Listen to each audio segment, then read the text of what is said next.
श्रीराम जय राम रघुराम।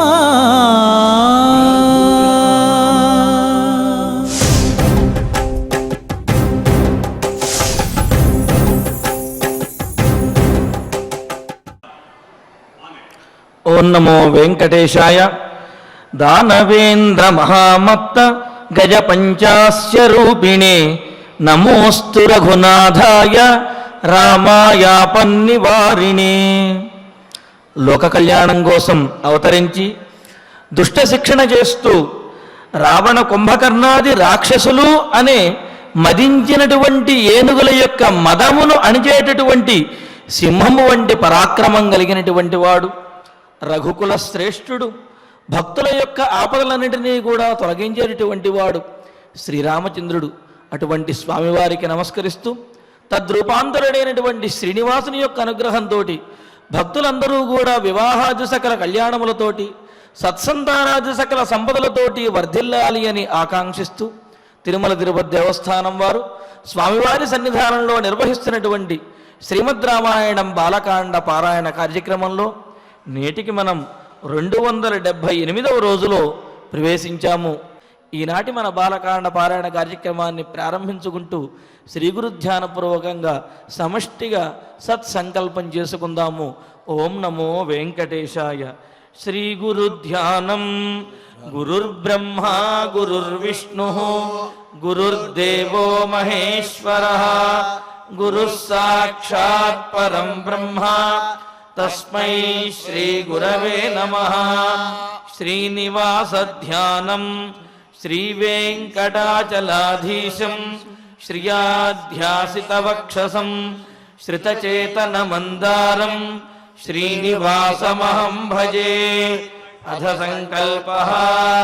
శ్రీమదాదివరాక్షేత్రే విరాజమానస్య శ్రీ పద్మావతీ జానేః అఖిలాండకోటి బ్రహ్మాండ నాయకస్య శ్రీరామచంద్ర రూపాంతరస్య భగవతః శ్రీ వెంకటేశ్వర స్వామినః సన్నిధౌ హనుమత్ సీతా లక్ష్మణ భరత శత్రుఘ్న పరివార సమేత శ్రీరామచంద్ర పరబ్రహ్మణః పరిపూర్ణానుగ్రహేణ అస్మిన్ భువనే అతిశీఘ్రమేవ విశూచికాక్రిమేః వినాశనార్థం భారతవర్షస్య అభివృద్ధౌ నిమగ్నానాం విద్యా విత్త వాణిజ్య కృషి వైద్య వైజ్ఞానిక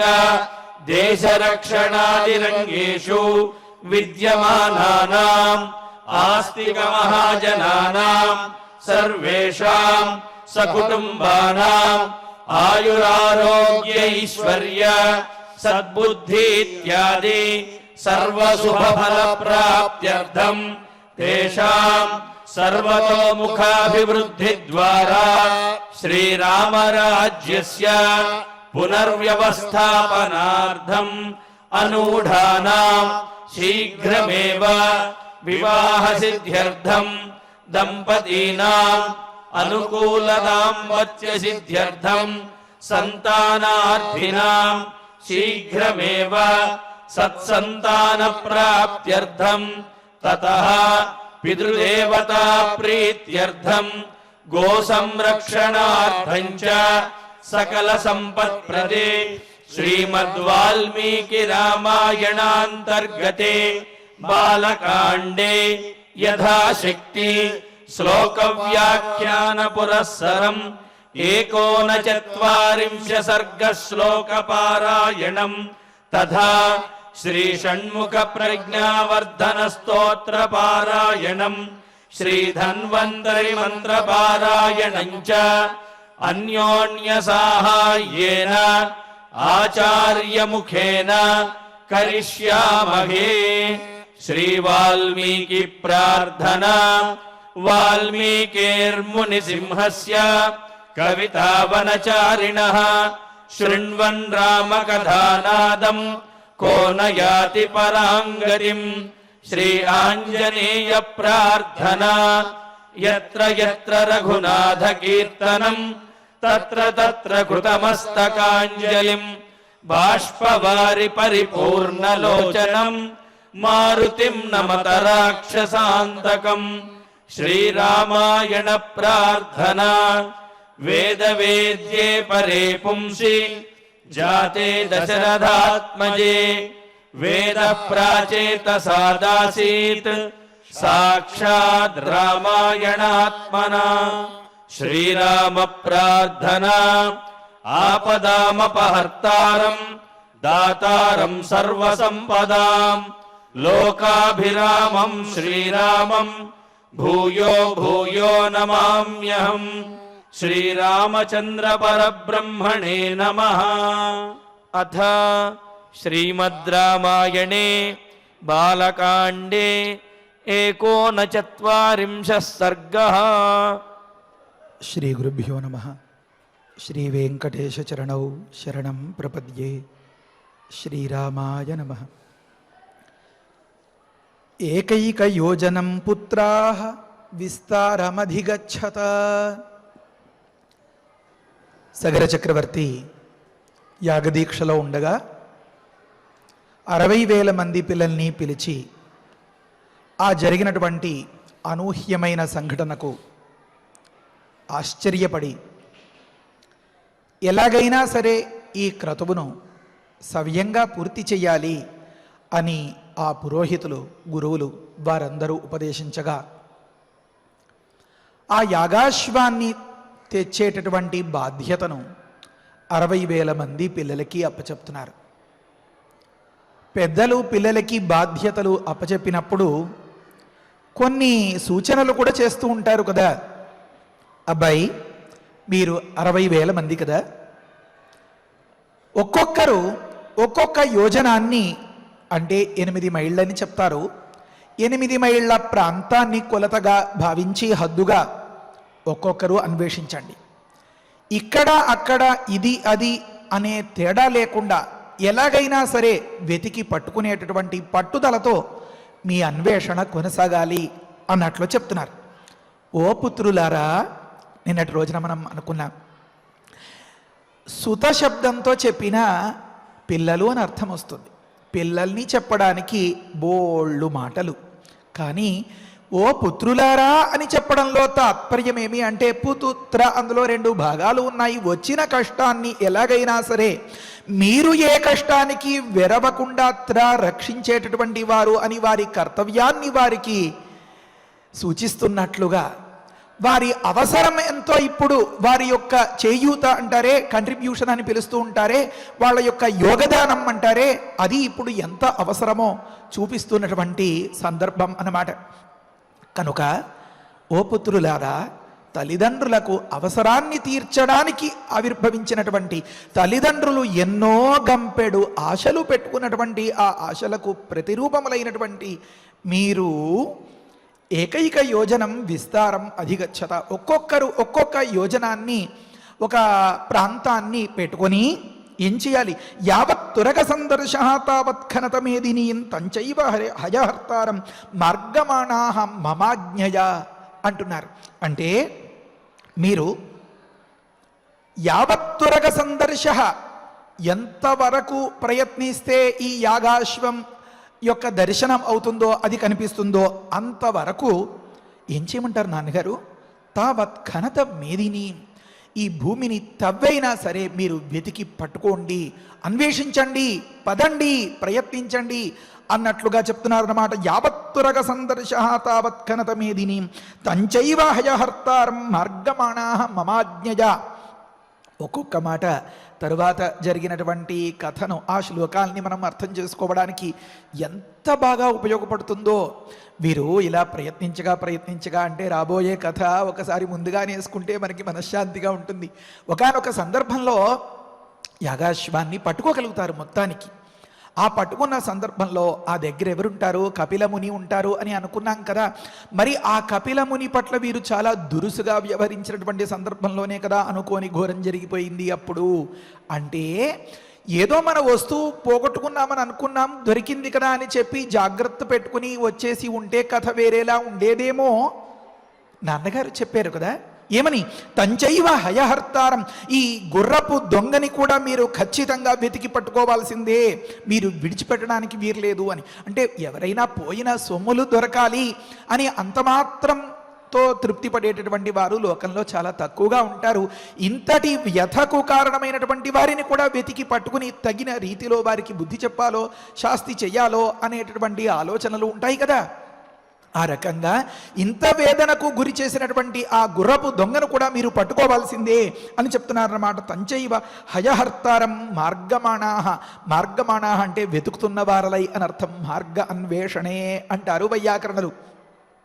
అన్వేషిస్తున్న వారలై అని అన్నమాట. అయితే ఇది నా ఆజ్ఞ, మమాజ్ఞయా అన్నారు. అంటే ఇక్కడ తండ్రితనం ఉంది, ఒకానొక రాచరికం ఉంది, ఒకానొక దీక్షితునిగా కర్తవ్య నిర్వహణం ఉంది. ఇప్పుడు వీరిలో 3 అంశాలు ఉన్నాయి కదా.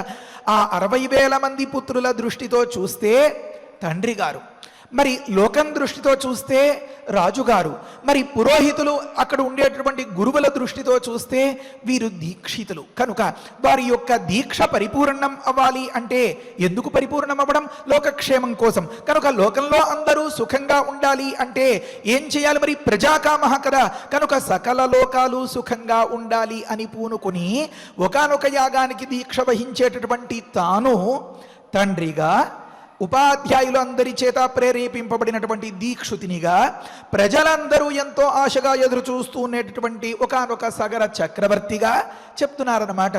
మమాజ్ఞయ అన్నారు. కనుక యావత్తురగ సందర్శ తావత్ ఖనత మేదినీం తంచైవ హయహర్తారం మార్గమాణాః మమాజ్ఞయ.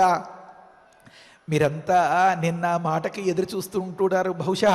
ఎందుకంటే దేవుడే దైవ కార్యానికి మోకాలు అడ్డు పెడితే ఇంకా మనం ఎవరిని ఆశ్రయించేది? నిజంగా ఇది ఇలా జరుగుతుందా?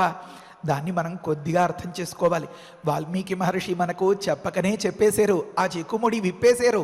దీన్ని అర్థం చేసుకోవాలంటే మనం ఏదో తరగతి గదిలో ఇంకా పూర్తిగా అర్థం కాని పాఠాలని పిల్లవాడికి ప్రైవేట్లు ట్యూషన్స్ పెట్టించి ఏ సాయంకాలమో ఇంకా చెప్పిస్తూ ఉంటారు కదా. అప్పుడు ఒక గురువుగారు చెప్పినటువంటి అంశాలు కొంత తెలిస్తే మరొక గురువుగారు చెప్పినటువంటి అంశాలతో అది పూర్ణమై మనస్సుకి సంతోషంగా ఉంటుంది. మనం వేదవ్యాసుల వారిని ఆశ్రయించాలి. ఈ సందర్భంలో మహాభారతంలో మరి ఆ అరణ్య పర్వం, ఆ కథ, ఆ సందర్భం, ధర్మరాజు గారు దీనికి వ్యాఖ్యానమా అన్నట్లుగా మొత్తం అంతా గుచ్చి గుచ్చి అడిగి ఆ కథనంతా తెలిసేసుకున్నారు. అది కూడా మనం ఇక్కడ అన్వయించుకోవాలి అన్నమాట. ఏమనంటే మీరు గమనించండి, ఆ గడిచిన శ్లోకంలో ఏమని చెప్పారంటే వెనకటి ప్రవచనంలో ఈ యాగాశ్వాన్ని దేవేంద్రుడు అపహరించాడు అని చెప్పారు. ఎప్పుడు? సరిగ్గా ఎలా అయితే పెళ్లిలో సుముహూర్తం దగ్గర పడుతోందనగా అంతవరకు ఆ మాంగళ్యం పట్టుకుని అక్షత అంతా పంచి అందరికీ చూపించి తీసుకొచ్చి ఆ కొబ్బరి బొండం మీద పెట్టి ఆ పూజ ఏదో జరిపించిన క్షణంలో ఇంకా అప్పుడు ఎవరు ఎక్స్పెక్ట్ చేయగలుగుతారు, ఊహించగలుగుతారు ఇలాంటి పొరపాటు జరుగుతుందని? అంతవరకు ఎంతో జాగ్రత్తలు, ఎంతో భద్రత అదంతా పాటిస్తూ ఉండవచ్చు. ఆ సందర్భంలో తస్య పర్వణి తం యజ్ఞం యజమానస్య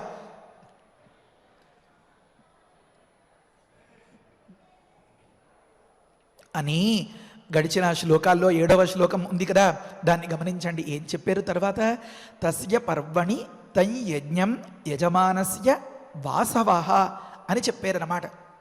అంటే వృత్రః అన్న దేవేంద్రుడికి వర్తిస్తుంది. ఆ పద్యం పూర్తయిపోయేది. అక్షరాలకి ఏమి హెచ్చుతగ్గులు రావు. తస్య పర్వణి తం యజ్ఞం యజమానస్య వృత్రః అన్న అయిపోయేదానికి వాల్మీకి మహర్షి వాసవః అని ఎందుకు చెప్పారు? ఇది ఒక మాట మనం అర్థం చేసుకోవాలి. ఇంకొక మాట, దేవేంద్రుడు ఈ వాసవుడు దేనిని అపహరించారు అంటే యాగాశ్వాన్ని అపహరించారు. మరి వాల్మీకి మహర్షి ఏం చెప్పారు? తస్య పర్వణి తం యజ్ఞం అని చెప్పారు. యజ్ఞాన్నే అపహరించేసినట్లుగా చెప్పారు. అంటే ఈ యాగానికి మొత్తానికి ఆ అశ్వమే కీలకం కనుక అది కాస్త తప్పుకుంటే పెళ్లికి ఎలాగా జీలకర్ర బెల్లమో సుముహూర్తమో తాళిబొట్టు వగైరాలు ఈ మాదిరిగా ముఖ్యమైనటువంటి అంశం కనుక అది కనుక తప్పుకుంటే యజ్ఞమే ఎత్తుకుపోయినట్లు, యజ్ఞాన్నే ఎత్తుకుపోయినట్లు అని తాత్పర్యం కదా. మరి ఈ వాసవ అనే మాటను అర్థం చేసుకుంటే కొన్ని వేదమంత్రాల్ని పరిశీలిస్తే అప్పుడు ఈ తాత్పర్యం అంతా తెలుస్తోంది. మరి అవకాశాన్ని బట్టి ఈ కథ చెప్పేసుకుని అవసరమైతే సర్గాంతంలో కాస్త వివరించుకుందాం. లేదంటే ఇంకొక అవకాశం కూడా, సెకండ్ ఆప్షన్ ఉంది మనకి. ఏమనంటే అసలు దేవేంద్రుడు ఎప్పుడు ఇలాంటి చోరవృత్తి, జారవృత్తి దీన్నే ఎంచుకుంటూ ఉంటాడా, ఎందుకోసం అని బహుశా అహల్యా వృత్తాంతంలోనైనా మనం దీన్ని వివరించుకుందాం. భగవంతుడు, వారి లీలలు, లోకోపకారం, లోక కళ్యాణం మనం ఏ రకంగా అర్థం చేసుకోవాలి అని దీన్ని అర్థం చేసుకోవడానికి ప్రయత్నం చేస్తే గురుదేవులు చెప్పినటువంటి వాల్మీకి మహర్షి గారి మాటలు మనకు అర్థమవుతాయి. మనకి అన్నదానికి మనలో రాముడు కూడా ఉన్నాడండోయ్. రాముడికి కదా మొట్టమొదట అర్థం అవ్వాలి. బ్రహ్మర్షి విశ్వామిత్రుల ద్వారా జరుగుతున్నటువంటి కథా కాలక్షేపం రూపంలో ఉన్నటువంటి దివ్యోపదేశం కదా. అలా అర్థమైతే అమ్మో నాన్నో తరగతి గదిలో ఉపాధ్యాయులో పెద్దలో మనకి ఏదైనా హితవు చెప్తే ఎందుకు వినాలి అని వక్రభాష్యం చేయకుండా ఆ మాటల్ని సవ్యంగా అర్థం చేసుకోగలుగుతాం. కనుక యథాశక్తి దాన్ని వర్ణించడానికి, వివరించడానికి ప్రయత్నం చేస్తాను. దేవేంద్రుడు ఎందుకు దీనిని అపహరించవలసి వచ్చింది? ఈ సగర చక్రవర్తి చాలా మంచివారు కదా, మంచిగా మంత్రపూతములైనటువంటి మహాభాగ్యరేఖ కలిగినటువంటి పురోహితులు, ఋత్విక్కులందరూ ఈ క్రతువుని నిర్వహిస్తున్నారు కదా. ఇది మనకి ఉన్నటువంటి ఆ ప్రశ్న అన్నమాట. ఇక్కడ చోరవృత్తిని ఎంచుకున్నాడు, అహల్య సందర్భంలో జారవృత్తిని ఎంచుకున్నాడు. ఎందుకోసం అది కాస్త మనం వివరించుకోవాలి, యథావకాశంగా చెప్దాం. సరే, ప్రకృతంలో ముందు ఈ సగరపుత్రులకి ఉండేటటువంటి ఉత్సుకత అంతా మనమాపి వేదాలు, మహాభారతం, వ్యాఖ్యానం అని చెప్పి దీన్ని సాగదీసుకుంటే ఎలాగా? అందుకని ముందు వీరిని పనికి పంపించేసి అప్పుడు ప్రశాంతంగా కులాసాగా ఆ సగర చక్రవర్తితో పాటు ఆ యాగమండపంలో కూర్చుని మనం ఆ మిగతా ముచ్చట్లు కూడా చెప్పుకుందాం. ఏమనంటే యావత్తురక సందర్శ ఇది చెప్పుకున్నాం కదా. దీక్షిత పౌత్ర సహిత సోపాధ్యాయగణో హ్యహం ఇహస్థాస్యామి భద్రం వహ యావత్తురగ దర్శనం. ఒక్కొక్క మాట ఎంత చమత్కారంగా, ఎంత అద్భుతంగా ఉంటుందంటే యాగాశ్వాన్ని వెతికి పట్టుకోవాలి. సగరపుత్రులు 60,000 మందిని దానికి నియోగించారు, పంపించారు. అయిపోయింది, వాళ్ళు వెతకడానికి వెళ్ళారు, అంతటితో సరిపోయేది కదా. ఇంకొక డైలాగ్ సగర చక్రవర్తికి అధికంగా చెప్పేశారు వాల్మీకి మహర్షి. ఈ శ్లోకం ఎందుకు?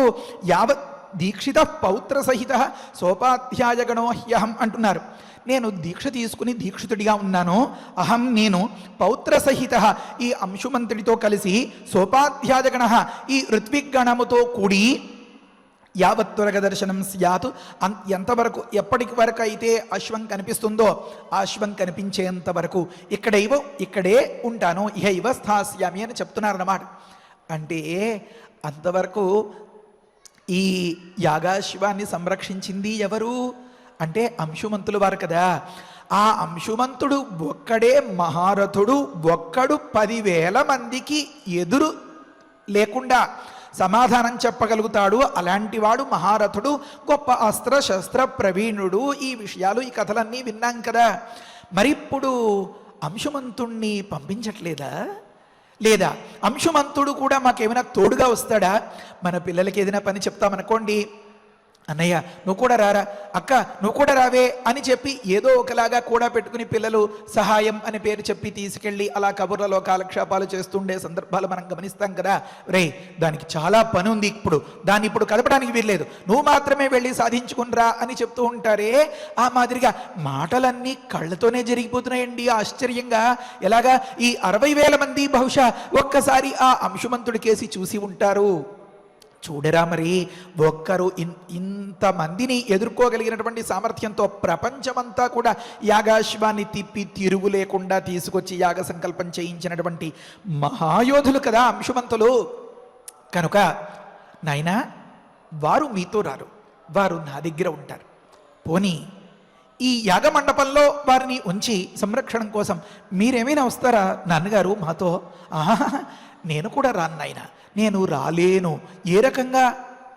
భయమా, అదురా, బెదురా, మరొకట కానే కాదు. దీక్షితుడైన వాడు ప్రవాసం చేయకూడదు అని శాస్త్రం చెప్తోంది అన్నమాట. కనుక దీక్ష తీసుకున్న క్షణం నుంచి ఆ కార్యక్రమం పూర్తయ్యేంత వరకు అది దాటి వెళ్లకుండా ఉండేటటువంటి ఒకానొక నియమం ఉంది. కనుక అంటే వాల్మీకి మహర్షి ఎన్ని శ్రౌత సూత్ర రహస్యాల్ని చెప్తున్నారో, ఎన్ని వేద రహస్యాల్ని చెప్తున్నారో, ఎంత లోకవృత్తాన్ని బోధిస్తున్నారో మనకి ఆ వంకతో విశ్వామిత్రుల వారు రామచంద్రమూర్తికి గమనించాలన్నమాట మనం ఒక్కొక్క అంశాన్ని. కనుక నేను దీక్ష తీసుకుని ఉన్నాను కనుక ఈ యాగమండపం విడిచి రాలేను. ఇంకొక మాట, మరి దీక్షితుడిగా ఉన్నవాడు కత్తిపట్టి కర్రపట్టి మరి యుద్ధం వగైరాలు చేయడానికి కూడా అవకాశం ఉండదు కదా. కనుక దీనికి అంతకీ సంరక్షణగా ఎవరైనా కావాలి కదా. కనుక అంశుమంతులు నాకు సహాయంగా ఉంటారు. కనుక దీక్షిత ఒక మాట, నేను రావడానికి అవకాశం లేదు. పౌత్ర సహిత ఈ అంశుమంతుడు కూడా రావడానికి అవకాశం లేదు. ఈ మాటలు ఎందుకు చెప్పవలసి వచ్చింది అంటే వారి కళ్ళల్లో ఈ సహాయాపేక్ష కనిపిస్తోంది కాబోలు పిల్లల్లో. అక్క నువ్వు కూడా రావే, అన్నయ్య నాకు కాస్త సహాయంగా ఉండరా అన్నట్లుగా పిల్లలు. అయితే విచిత్రం ఏమంటే ఇక్కడ పెద్దలే ఈ 60,000 మంది పిల్లలు, అన్నగారి కొడుకు అంశుమంతుడు కనుక పిల్లవాడితో పుత్రుడితో సమానం. కనుక అయితే అతడి సహాయం కూడా కోరేరు అంటే వీరి స్వభావమేమో, వీరి ఆలోచన ఏమో మనకి కాస్త అర్థమవుతుంది, తర్వాతి శ్లోకంలో వివరించుకుందాం. కనుక ఇలా అపేక్షగా చూసిన సందర్భంలో ఆ అంశుమంతుడు కూడా నాకు సహాయంగా ఉంటాడు. పోనీ కాస్త వారం వర్జ్యం దిక్కు ప్రశ్నలగ్నం చెప్పడానికి ఈ పురోహితులను ఎవరైనా తీసుకెళ్ళమంటారా నాన్నగారు? వారు కూడా ఇక్కడి నుంచి దాటి రావడానికి వీలు కాదు నాయన.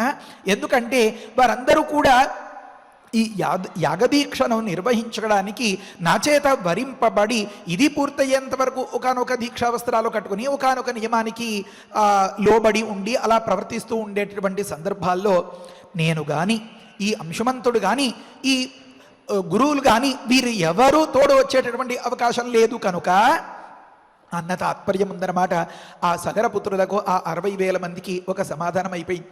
వారికి పేర్లు ఏం పెట్టారో ఆ భగవంతుడికి ఎరుక. వాల్మీకి మహర్షి ఆ పేర్లు చెప్పడం మొదలు పెడితే 24,000 శ్లోకాలు చాలవు అని సగరపుత్రులు అని చెప్పుకుంటూనే వెళ్ళిపోయారు. సరే, దీక్షిత పౌత్ర సహిత సోపాధ్యాయగణ హి అహం ఇహ స్థాస్యామి, ఇహ హి స్థాస్యామి అన్నారు. ఇహైవ స్థాస్యామి, హి శబ్ద ఏవకారార్థక అంటారు.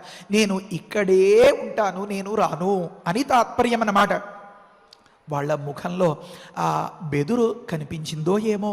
ఇది చక్క పెట్టగలమా లేదా, మనకి ఇది మొట్టమొదటి టాస్క్ అంటారే, మొట్టమొదటి లక్ష్యంగా ఉంది అని వాళ్ళ కళ్ళలో ఆ నదురు బెదురు చూసేరో ఏమో ఆ తండ్రి గారు. వెంటనే తండ్రి మనస్సుతో భద్రం వహ ఆశీర్వచనం చేస్తున్నారు. నైనా మీకేమీ బాధ బెంగ భయం అక్కర్లేదు, మీరు క్షేమంగా ఉంటారు అని చెప్పడం తాత్పర్యం అన్నమాట.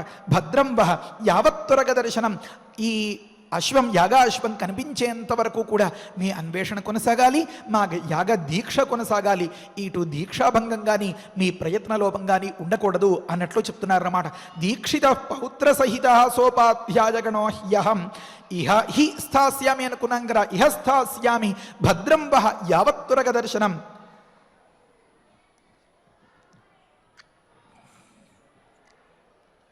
తర్వాతి శ్లోకం చెప్తారు, భలే నవ్వొస్తుంది. ఇత్యుక్తా హృష్టమనసః రాజపుత్రా మహాబలా జగ్ముర్మహీతలం రామ పితుర్వచన యంత్రితా అన్నారు. తండ్రి గారు మీరు యాగాశ్వాన్ని వెతికి పట్టుకోవాలిరా అబ్బాయి అని చెప్పారు. సమాధానం మాట ఏం చెప్పలేదు వాల్మీకి మహర్షి. నేను కానీ అంశుమంతుడు కానీ ఈ గురువుగారులు కానీ మీకు ఏ రకంగానూ ఎవరు వెంటరారు, మీకు మీరే కార్యం సాధించుకుని రావాలి అని చెప్పారు. అప్పుడు మాత్రం స్పష్టంగా వాళ్ళ ముఖాలకేసి చూస్తే మనం అందరి ముఖాల్లో ఒకే ఉత్సాహం వల్ల వచ్చేటటువంటి నవ్వు స్పష్టంగా కనిపిస్తుంది. చెప్తున్నారు, ఇత్యుక్తా హృష్ట మనసః. మధ్యలో మన రామయ్య హుషారు చూసి ఒక్కసారి విశ్వామిత్రులు వాళ్ళు పలకరిస్తూ ఉంటారు. రామ, ఈ సంబోధన లేకపోతే విశ్వామిత్రులు చెప్తున్నారు, రాముడు వింటున్నాడు అని మనం గమనించలేకపోతామా? కాదు, తనివి తీర తృప్తిగా ప్రశాంతంగా సంతోషంగా దగ్గరగా వచ్చి కూర్చున్నటువంటి ఆ రాముణ్ణి ఆ తల నిమురుతోనో వీపురాస్తూనో ఆప్యాయంగా అలా సంబోధించి పిలిచి ఆ పారవశ్యాన్ని పొందేలాంటి ఆ విశ్వామిత్రులు మనందరికీ కూడా తగినంత అవకాశంలో రామా రామా రామా అని అనుకోమని ఉపదేశం చేస్తున్నట్లు ఉంది కదా. కనుక రామ మహాబలాహ వీరందరూ కూడా ఒక్కొక్కడు ఖండలు చరుచుకుంటున్నట్లుగా, ఒకరికేసి ఒకరు చూస్తున్నట్లుగా, నువ్వెంత అంటే నువ్వెంత అనుకున్నట్లుగా ఒకరికొకరు ఈ కార్యాన్ని సాధించాలి ఏవైనా సరే అనేటువంటి హుషారుతో రాజపుత్రులైనటువంటి ఆ సగరపుత్రులు ఇతి ఉక్తాహ ఈ రకంగా ఆదేశింపబడిన వారలై, ఇతి అంటేనే అందులో ఉంది బోళ్ళ అర్థమంతా. మేమెవరమో రామో మీకు మీరు కానీ ఈ కార్యాన్ని సాధించుకోవాలి అన్న సందర్భం ఎందుకో వారికి చాలా హుషారు ఆనందాన్ని కలిగించిందట. హృష్ట మనసహ మనస్సంతా సంతోషంతో పొంగిపోతోంది, ఉత్సాహం ఉరకలేస్తోంది. పితుర్వచనయంత్రితాహ ఆ తండ్రి గారు చెప్పినటువంటి ఆ ఆజ్ఞకు బద్ధులై కట్టుబడిన వారై మహీతలం జగ్ముహు వెంటనే ఏదో పెద్ద కేకలతో కేరింతలతో అన్నట్లుగా ఈ భూమిని వెతకడానికి బయలుదేరారు అని. ఎందుకు ఇక్కడ హృష్ట మనస అంటే మనకు అర్థమైంది, వీరు ఎవరైనా తోడొస్తారా అని ఎదురు చూసినట్లుగా ఎలా మనం అర్థం చేసుకోగలిగాం. వాల్మీకి మహర్షి అన్నీ అక్కడ చూస్తూ ఉంటారు కిటికీలోంచి అన్నట్లుగా ఇక్కడ బయట కూర్చున్న వారందరికీ ఆ దృశ్యాన్ని వివరిస్తూ ఉంటారు. ఇలా సాగుతోంది ఈ కథ. ఏమంటే పిల్లలకి ఏదైనా పని అప్పచెప్పకుండా కూడానే పెట్టుకుంటూ ఉంటాం అనుకోండి. ఏ పెళ్లిలోనో మిగతా వేడుకల్లో అమ్మ నాన్నగారు ఎందుకమ్మా నాకు ఎప్పుడు ఏ పని చెప్పరు, అబ్బే నీకు తెలియదు నువ్వు ఊరుకో అంటారు అని పాపం పిల్లవాడు అమ్మ దగ్గరకు వచ్చి చిందులు తొక్కుతూ ఉంటాడే. కాదు నాయన, నువ్వు ఎక్కడైనా పడేసుకుంటావేమో, ఏదైనా మీద వేసుకుంటావేమో, పడిపోతావేమో అనే ఉద్దేశంతో, అంతకంటే వేరే ఏం కాదురా. మరి అలాంటి సందర్భంలో ఏ భోజనాలు పెట్టేటప్పుడు ఏ నెయ్యి వడ్డించమనో, ఏ తాంబూలం కిళ్ళీలు అంటారు కదా అవి ఇవ్వమనో చెప్తే ఇంకా వాడికి ఎంత హుషారుగా ఉంటుంది. నాకు కూడా ఒక పని అప్పచెప్పారు అని ఆ బాల్య చేష్టలు కనిపిస్తున్నాయి ఈ 60,000 మందిలో. కనుక ఎవరైనా తోడొస్తారా అంటే నిర్ధారణ చేసుకునేందుకు అన్నమాట. మనల్ని స్వతంత్రంగా విడిచిపెడుతున్నారా లేదా, మనంతటా మనం ఇంతటి వారం అయ్యాం అని తండ్రి గారు గుర్తించి ఒక బాధ్యతను ఎవరినీ తోడివ్వకుండా పంపించి మనల్ని విధులు పెడుతున్నారా లేదా, మన మీద నమ్మకం ఉంచారా లేదా అని వీళ్ళు నిర్ధారణ చేసుకోవడానికి ఇవన్నీ కన్ఫర్మేషన్స్గా ఉన్నాయి అన్నమాట. ఏమని, మీరేమైనా తోడొస్తారా, ఆ అంశుమంతులు వారు వస్తారా, ఉపాధ్యాయగణం ఏదైనా వస్తుందా, ఎవరు రావట్లేదా, మేమే వెళ్ళి ఈ కార్యాన్ని సాధించుకుని వచ్చేయాలా, మాకు స్వతంత్రంగా ఒకనొక కార్యాన్ని అప్పచెప్పారు మన నాన్నగారు ఇన్నాళ్ళకి అంటే బహుశా ఆ యాగాశ్వాన్ని అంశుమంతులు అంత అజేయంగా గొప్పగా తిప్పి తీసుకొచ్చినటువంటి సందర్భంలో అయ్యో మనమే ప్రూవ్ చేసుకోవడం అంటారు కదా, నిరూపించుకోలేకపోయాం మన బలాన్ని, మనకి కూడా ఒకనొక పనిని అప్పచెప్పినట్లయితే మనం కూడా మన సత్తా చాటుకుని అందరూ ఎలా అయితే అంశుమంతుడిని గొప్ప యోధుడు, వీరుడు, మంచి ప్రజ్ఞాశాలి అని చెప్పి పొగుడుతుంటే యాగాశ్వాన్ని గొప్పగా తీసుకొచ్చాడు అని, మరి అలాంటి ప్రతిభ, అలాంటి పొగడ్తలు అవన్నీ కూడా మనలో కూడా గుర్తించి మనకి కూడా ఆ ప్రశంసలు అంతా జల్లులాగా కురియాలి కదా అని అనిపించదా ఎవరికైనా? అంటే ఒక్కొక్క మాట వీరి యొక్క సైకాలజీ, మానసిక ధోరణిని తెలుపుతోంది. చాలా జాగ్రత్తగా గుర్తుపెట్టుకోవాలి. వీరికి ఆ పని చేసేయాలి అనే ఉబలాటమే, దీన్ని నిరూపించుకోవాలి, ఎలా అయినా సరే తమ సత్తాని చాటుకోవాలి అనేటటువంటి ప్రయత్నమే. ఆ తరువాతి డైరీ పరిశీలిస్తే మనకి స్పష్టంగా తెలుస్తుంది వారి ప్రవృత్తి అంతా. ఇంకా ముందేమీ వెనకేమీ ఆలోచించేది లేదన్నమాట. ఎలాగైనా సరే తమ సత్తా చాటుకుని అందరూ కలిసి నాన్నగారితో సహా, అంశుమంతుడితో సహా, బాబాయ్ ఏవైనా సరే మీరు మహా కదా అనిపించుకోవాలనేటటువంటి ఆ ఉబలాటం స్పష్టంగా కనిపిస్తోంది. అంశుమంతుడికి వీరు బాబాయిలే కదా. సరే ప్రకృతంలో కనుక ఇత్యుక్తా హృష్ట మనస, మేమెవ్వరము తోడురాము, మీరు మాత్రమే సాధించుకుని రావాలి ఈ కార్యాన్ని అని అప్పచెప్పిన సందర్భంలో స్వతంత్రమైనటువంటి ఆ పెత్తనాన్ని నిర్వహించుకుని సమర్థంగా నిరూపించి చూపించాలి అనేటటువంటి ఉత్సాహంతో ఉన్నవారు మరి హర్షాన్ని, సంతోషాన్ని పొందకేమవుతుంది. హృష్ట మనస పితు వచనయంత్రితాహం మహీతలం జగ్ముహు, ఈ నేలపైన పడ్డారట. యోజనాయామ విస్తారం ఏకైకో ధరణీతలం బిభిదు పురుషవ్యాఘ్ర వజ్రస్పర్శ సమై నఖై పురుషవ్యాఘ్ర అనుకోవాలి. ఇది మన రామయ్యకు చెందినటువంటి మాట. నిజంగా పురుషోత్తముడే మన రాముడు కనుక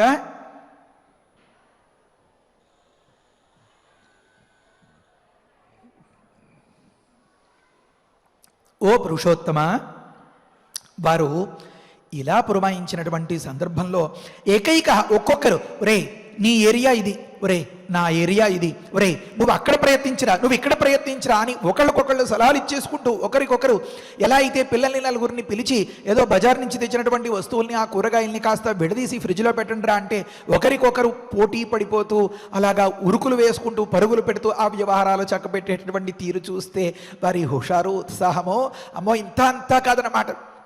ఆ రకంగా వజ్రస్పర్శ సమై నఖై యోజనాయామ విస్తారం ధరణీతలం బిభీదుహు అన్నారు. ఈ భూమిని ప్రవేశించి ఈ భూమి మీద అన్వేషణ మొదలుపెట్టారు అన్నారు. ఎలా అంటే వెనక చెప్పుకున్నటువంటి ఒక్కొక్క మాట మనం అర్థం చేసుకోవాలి. తండ్రి గారు ఏం చెప్పారు, ఒరే నాయన ఈ యాగాశ్వం ఎక్కడైనా కనిపిస్తుందేమో వెతకండ్రా, ఎక్కడ కూడా మీరు విడిచిపెట్టకండి, ఎలాగైనా సరే ఆ గుర్రాన్ని గుర్రపు దొంగను కూడా మీరు కనుక్కోవాలి, పట్టుకురావాలి అన్నట్లుగా చెప్పారు కదా. దానికోసం వీళ్ళు ఏం చేయాలి, లెక్క ప్రకారము ఆ సందులు గొంతులు ఆ పుట్టలు చెట్లు చామలు వగైరాలు ఆ కొండలు కోనలు అంతా వెతకాలి. కానీ వీళ్ళు ఏం చేశారు, బిభీదుహు ఈ భూమిని చీల్చడం మొదలుపెట్టారట. అదేంటండి, ఏదో బత్తాయికాయ ఒలిచినట్లుగా చాతకాని మొరటువాడికి ఒకానొక కమలాఫలం ఇస్తే రెండుగా చీల్చేసినట్లుగా అది సాధ్యమవుతుందా అండి నేలను విడగొట్టడం అంటే? అయ్యో వాళ్ళు అంతటి బలపరాక్రమం కలిగినటువంటి వారు, పైగా మొరటుతనం ఒకటి చాలా హెచ్చుగా ఉంది కదా.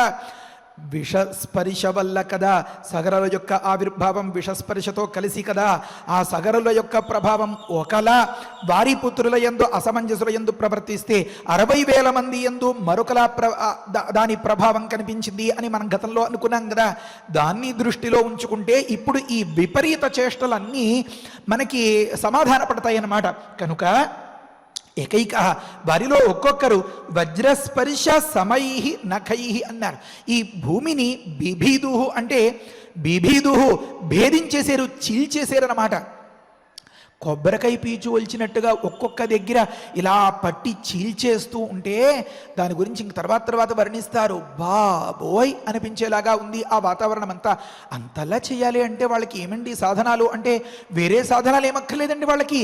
నఖైహి గోళ్లతో, అమ్మమ్మో అంతంతటి గోళ్ళు ఉంటాయా అండి అంటే, మనం కూడా లోకంలో గమనిస్తూ ఉంటాం కదా, కొంతమంది పాపం అభిరుచి కొద్దీ గోళ్ళు పెంచుకుంటూ ఉంటారు.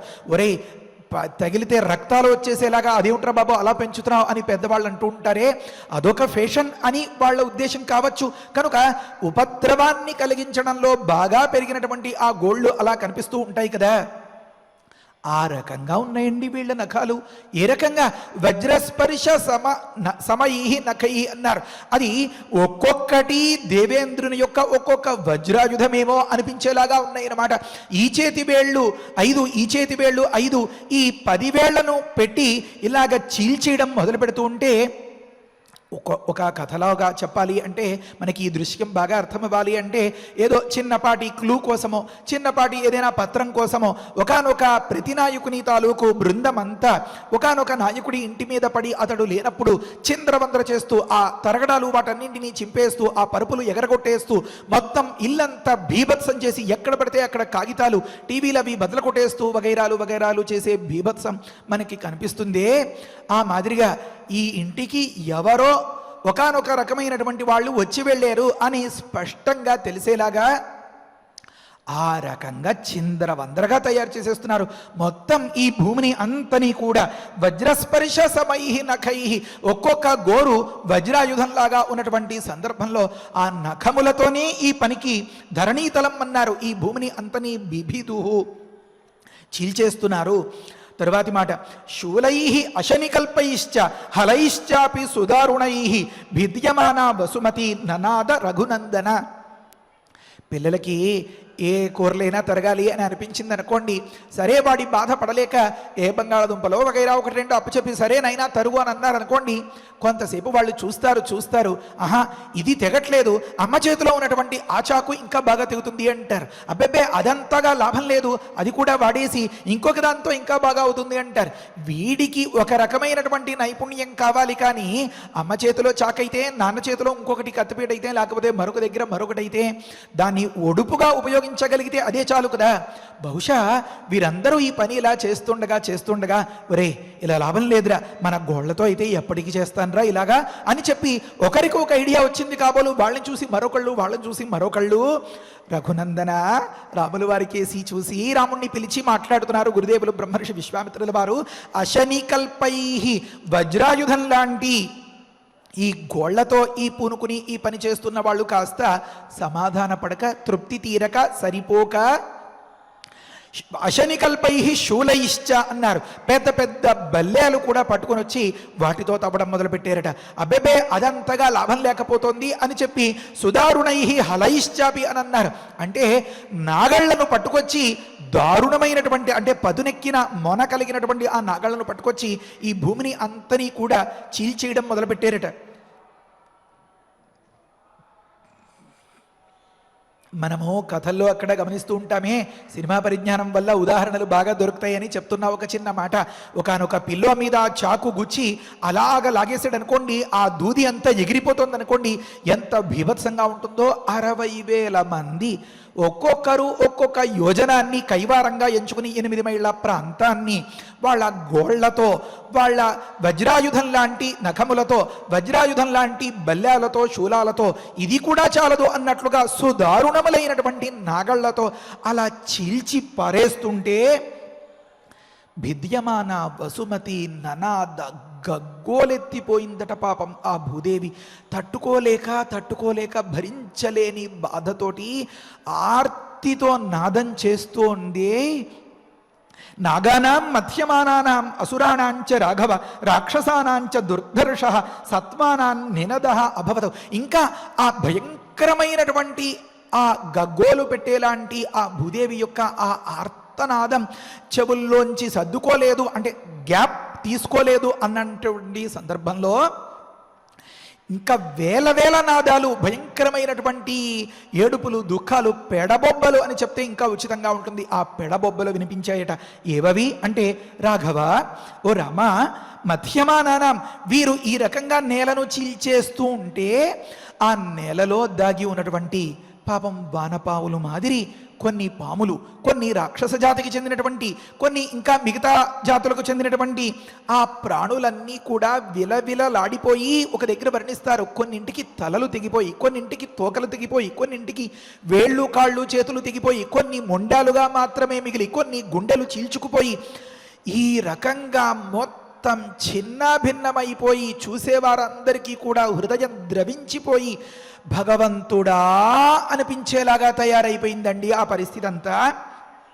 ఈ రకంగా మధ్యమానాన ఒక్కొక్క దాన్ని నలిపి తెంపేస్తున్నటువంటి ఆ సందర్భంలో నాగులు, అసురులు, రాక్షసులు, ఇంకా మిగతా చెప్పలేనటువంటి 80 లక్షల జీవరాశులు అంటారే, ఆ మాదిరిగా ఉండేటువంటి ఈ జీవరాశులు అందరి యొక్క నినదము, వారి యొక్క పెడబొబ్బలు పెట్టేటటువంటి ఆ ఆర్తనాదము దుర్ధర్షమైపోయింది రామా అని చెప్తున్నారు. అంటే వినడానికి కూడా భరించలేకుండా ఉంది అంటే, అంతటి వినడానికి కూడా భరించలేనంతటి స్థితిలో వారు అరుస్తున్నారు అంటే వారెంత భరించలేనటువంటి బాధలకు గురయ్యారో కదా. కనుక ఆ సందర్భంలో యోజనానాం సహస్రాన్ని షష్ఠింతు రఘునందన బిభిదు ధరణీం వీరాహ రసాతలం అనుత్తమం అన్నారు. అంటే ఒక అన్వేషణ చేసేవాడికి, అందున ఒక మొండి పట్టుదల ఉన్నవానికి పక్కవారి విషయం ఏమవుతోంది, మన వల్ల ఎవరికి ఏ రకమైనటువంటి హాని చేటు జరుగుతోంది అని ఆలోచించేటటువంటి విచక్షణ జ్ఞానం ఉండదు కదా. ఆ దృశ్యాన్ని అంతని మనకి చూపిస్తున్నారు. అందుకనే వీరి కోసం వరప్రదానం చేసే దగ్గర నుంచి మహాబలాహ మహోత్సాహ అని చెప్పుకుంటూ వచ్చారు. మరి అంశుమంతుడు గురించి చెప్పినప్పుడు వారు సర్వజన సమ్మతులు, వారు ప్రియంవదులు, మంచి వీర్యవంతులు అని అలా చెప్పుకుంటూ వచ్చారు. అంటే ఒక్కొక్క దగ్గర ఒక్కొక్క పాత్రని మనకి మన మనస్సులో మంచిగా చిత్రీకరించడానికి వాల్మీకి మహర్షి ముందుగా ఎంతెంత జాగ్రత్త తీసుకుంటూ ఒక్కొక్క పదాన్ని పరిచయం చేస్తూ ఉంటారో. కనుక లేకపోతే ఇది ఎవరికైనా సాధ్యమా అని అనిపిస్తుంది. ఈ తవ్వడం ఎంతవరకు వెళ్ళిపోయిందంటే రసాతలం వరకు వెళ్ళిపోయింది ఆ తవ్వకం. కనుక ఓ రఘునందన, దగ్గరగా పిలిచి చెప్తున్నారు రాముడికి. అయితే దీనికి అంతకీ ఇది చెప్పుకోవడానికి మనకే ఇలా ఉంది అంటే, ఎంత సున్నితమైనటువంటి కరుణ నిండిన మనస్సు మన రామయ్యది.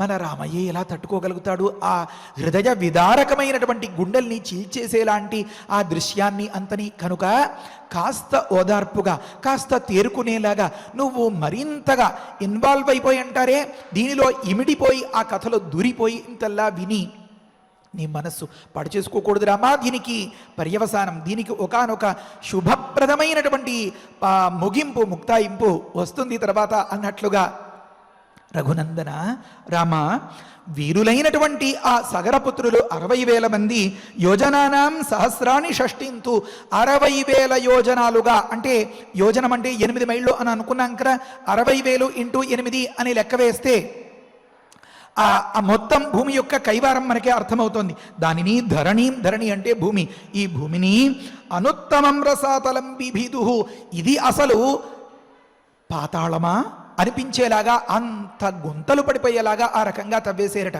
మరి ఆ సందర్భంలో ఇంతవరకు మరి తరువాయి కథ రేపటి రోజున చెప్పుకుందాం. మనకి సమయం అయిపోయింది, శ్లోకాలు కూడా అయిపోయాయి.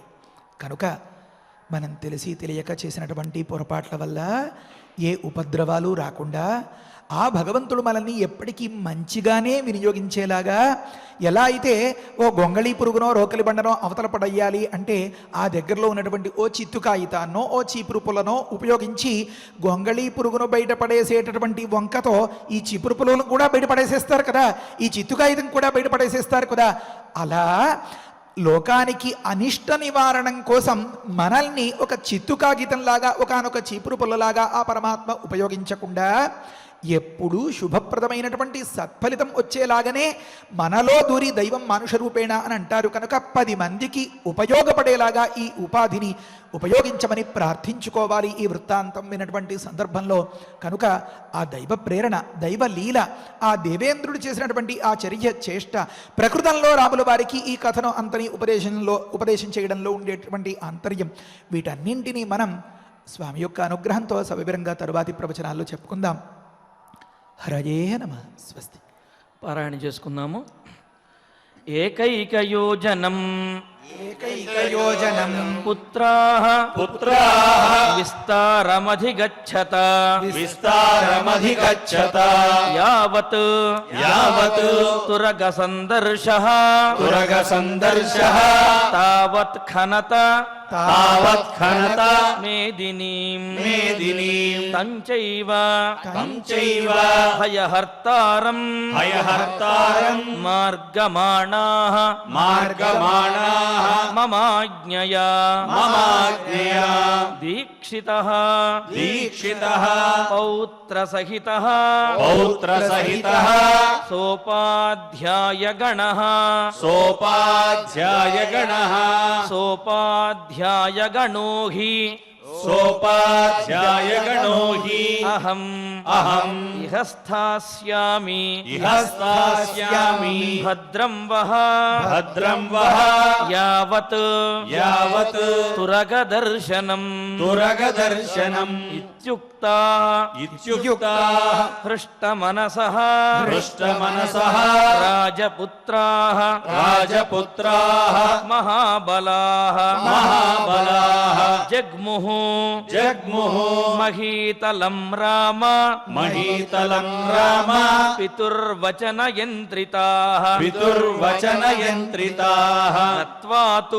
గత్వాతు పృథివీం సర్వాం అదృష్ట్వా తం మహాబలాః యోజనాయామ విస్తారం యోజనాయామ విస్తారం ఏకైకః ధరణీతలం బిభిదుః పురుషవ్యాఘ్ర వజ్రస్పర్శ సమైర్నఖైః समैर्नखैः वज्रस्पर्शसमैर्नखैः वज्रस्पर्शसमैर्नखैः शूलैः शूलैः अशनिकल्पैश्च अशनिकल्पैश्च हलैश्चापि हलैश्चापि सुदारुणैः सुदारुणैः भिद्यमाना भिव्यमाना वसुमती वसुमती ननाद ननाद रघुनन्दन रघुनन्दन नागानां नागानां मध्यमानानां मध्यमानानाम् असुराणां च असुराणां च राघव राघव राक्षसानां च राक्षसानां च दुर्धर्षः दुर्धर्षः सत्त्वानां सत्त्वानां निनदोऽभवत् निनदोऽभवत्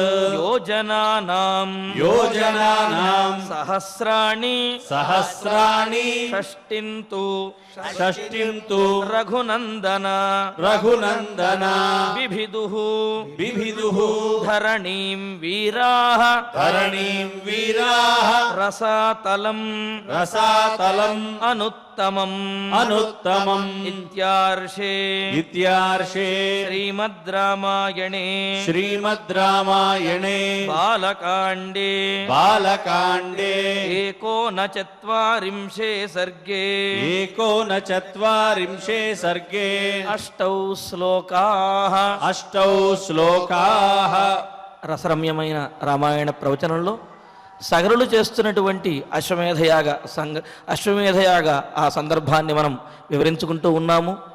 అశ్వమేధయాగం ఇక పూర్తవుతున్నది అనే సందర్భంలో రాక్షస రూపాన్ని ధరించినటువంటి ఒకానొక దేవత ఈ అశ్వాన్ని అపహరించాడు అనే విషయాన్ని పురోహితులు చెప్పాడు.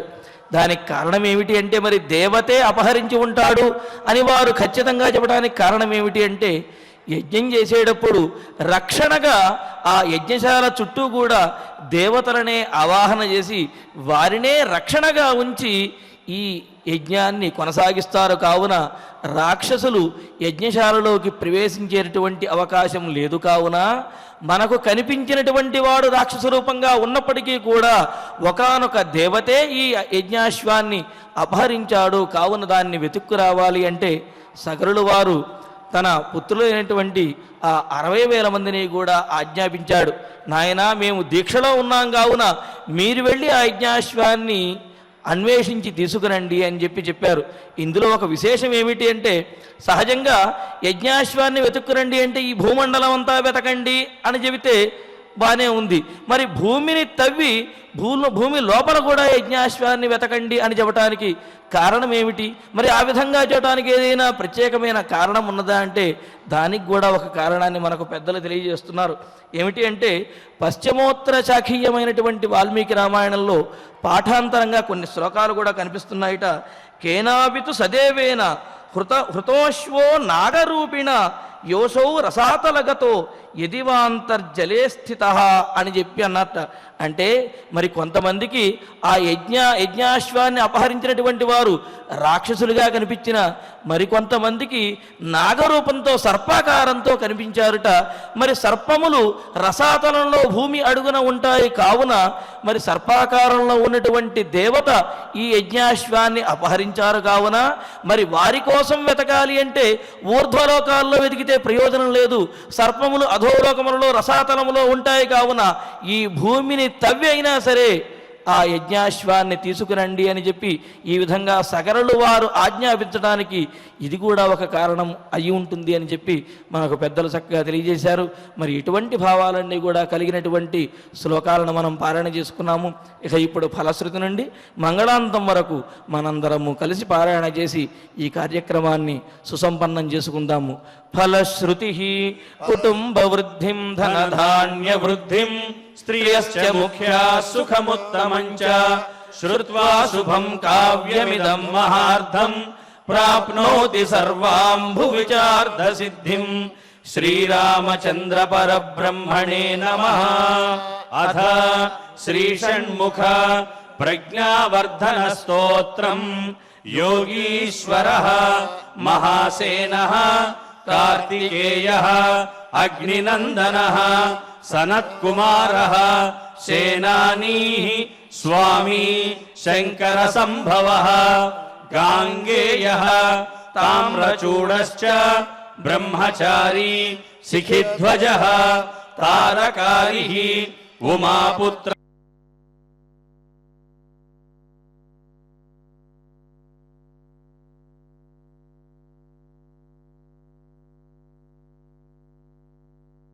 సనత్కుమారో భగవాన్ భోగమోక్షప్రదః ప్రభుః శరజన్మ గణాధీశ పూర్వజః ముక్తిమార్గకృత్ సర్వారాతి ప్రమాధీ చ వాంఛితార్థప్రదాయకః ఫలశ్రుతిః అష్టావింశతి నామాని త్రికాలం తు హి యః పఠేత్ ప్రకర్ష శ్రద్ధయా యుక్తః మూకో వాచస్పతిర్భవేత్ మహామంత్రమయానాంచ మహానామ్నాం ప్రకీర్తనాత్ మహాప్రజ్ఞామవాప్నోతి నాత్ర కార్యా విచారణ పుష్య నక్షత్రమారభ్య దశవారం పఠేన్నరః పుష్య నక్షత్ర పర్యంత అశ్వత్థమూలే దినే దినే పురశ్చరణ మాత్రేణ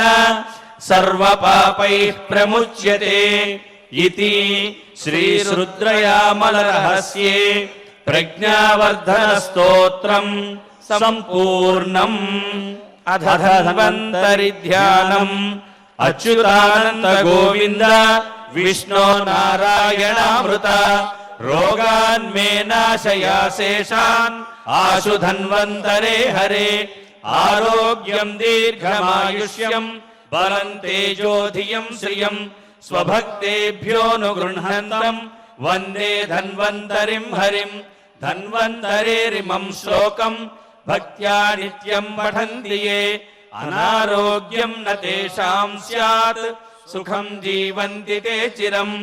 ఓం నమో భగవతే వాసుదేవాయ ధన్వంతరయే అమృత కలశహస్తాయ వజ్రజలౌకహస్తాయ సర్వామయ వినాశనాయ త్రైలోక్యనాథాయ మహావిష్ణవే స్వాహా.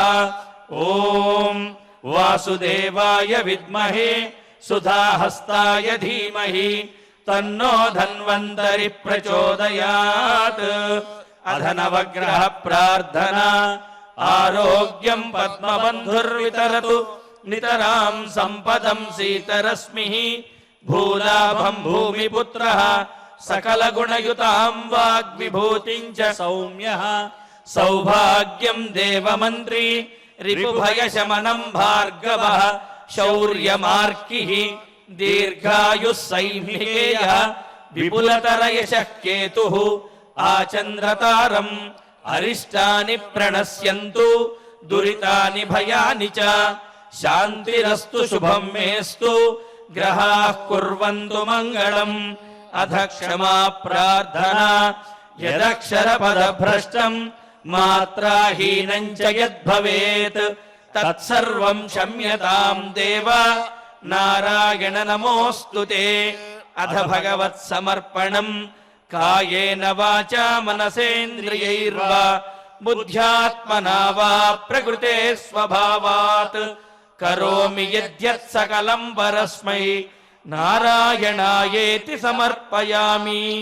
అధ మంగళం శ్రియః కాంతాయ కళ్యాణ నిధయేర్థినాం శ్రీవేంకట నివాసాయ శ్రీనివాసాయ మంగళం. ఓం నమో వెంకటేశాయ. మన తిరుమలలో మాతృశ్రీ తరిగొండ వేంగమాంబ ధ్యాన మందిర శంకుస్థాపన కార్యక్రమం 8:30 గంటలకు జరగబోతున్నది. ఆ శంకుస్థాపన కార్యక్రమాన్ని మనం శ్రీ వెంకటేశ్వర భక్తి ప్రసార మాధ్యమం ద్వారా ప్రత్యక్ష ప్రసారంలో వీక్షించవచ్చును. కావున భక్తులందరూ కూడా వీక్షించి స్వామి యొక్క అనుగ్రహాన్ని పొందవలసిందిగా తెలియజేస్తున్నాము. ఓం నమో వెంకటేశాయ. ఓ